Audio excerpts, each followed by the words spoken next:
இது மன அமைதிய குடுக்குறதுக்கான ஒரு கவசமா? இல்லாட்டி சத்தியம். இது நான் இப்ப சொல்றத சொல்லு. ஓகே. நான் அடுத்தது கவசத்த பத்தி வரேன். ம். இந்த சொல்லும்போது நீங்க மனம்னு சொல்லும்போது அதையும் நான் இங்க சொல்லிர்றேன்.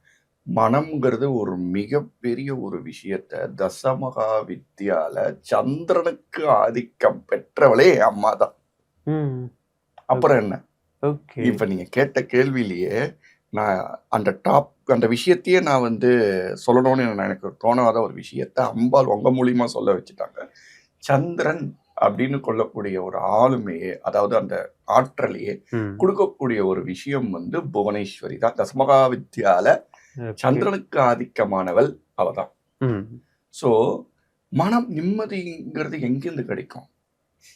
உங்களுக்கு எல்லாம் கிடைச்சா தான் கிடைக்கும். ம். எல்லாத்தையும் எப்படி குடுக்கணும்? மாயா குடுக்கணும்.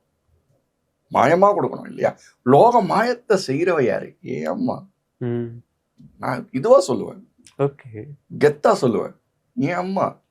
என் அம்மானால தான் நான் அழுத்தியும் சொல்லுவேன். என் அம்மானால தான் புழு பூச்சியிலேருந்து எல்லாருக்குமே படி அளக்குறாங்க.